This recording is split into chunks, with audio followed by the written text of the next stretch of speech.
ప్రభునందు ప్రియులైన మీకందరికీ యేసుక్రీస్తు ప్రభువారి నామములో శుభవందనాలు తెలియజేస్తూ ఉన్నాం. దైవ సేవకులు బ్రదర్ భక్త్ సింగ్ గారి పరిచర్యల నుండి అలసిన వాణిని ఓరడించు మాటలు. జనవరి 11. అటువలనే పురుషులారా, జీవమను కృపావరములో మీ భార్యలు మీతో పాలివారై ఉన్నారని ఎరిగి ఎక్కువ బలహీనమైన ఘట్టమని భార్యని సన్మానించి మీ ప్రార్థనలకు అభ్యంతరం కలగకుండానట్లు జ్ఞానం చొప్పున వారితో కాపురం చేయుడి. పేతురు రాసిన మొదటి పత్రిక 3వ అధ్యాయం 7వ వచనం.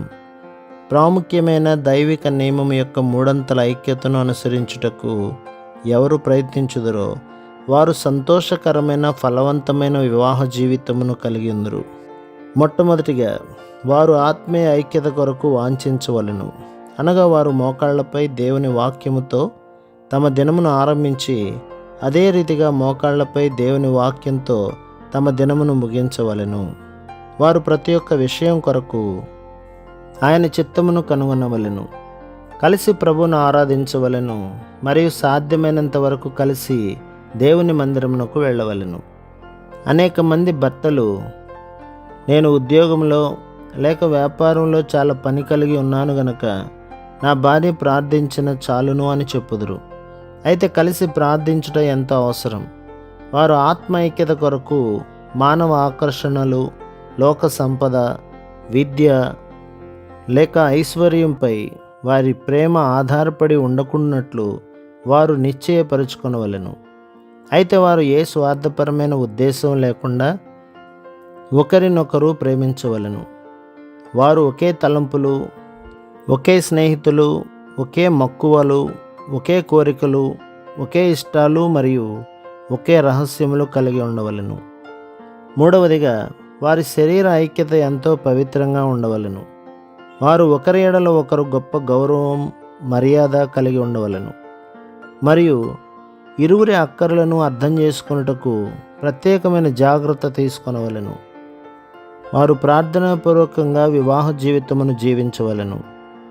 మరియు వారు దైవభక్తి గల సంతతిని తెచ్చుటకు జతపరచబడిన వారిని జ్ఞాపకం ఉంచుకొనవలెను. మలాకీ గ్రంథం 2వ అధ్యాయం 15వ వచనం. వారు దైవభక్తి గల సంతతి కొరకు దేవుని వేడుకొనవలెను. లేని ఎడల వారి పిల్లలు మొండివారుగాను తిరుగుబాటు చేయవారుగాను అగుదురు.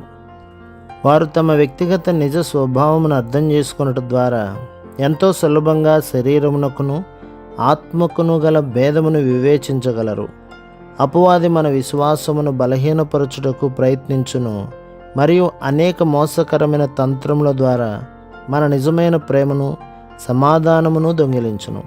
ఆయన పరిపూర్ణ చిత్త ప్రకారం ఆత్మలో ప్రార్థించుట ద్వారా సమస్తమును పరిశుద్ధాత్మ యొక్క నడిపింపు క్రింద ఉండి చేయుట ద్వారా వారు దేవుని దయను అనుభవించుచు ఆయన పరలోకపు ప్రణాళికలో ఉండెదరు.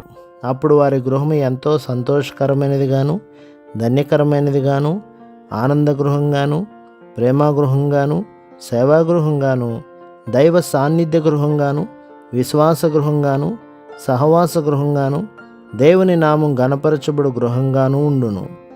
అటువంటి గృహం ద్వారా అనేకులు ఆశీర్వదించబడుదురు. అట్టి నిజ క్రైస్తవ గృహం భూమి మీద పరలోకపు ముందు రుచిగలదిగా ఉండును. ప్రభు మిమ్మును, మీ కుటుంబములను, మీ సంఘములను దీవించి ఆశీర్వదించునుగాక. ఆమేన్.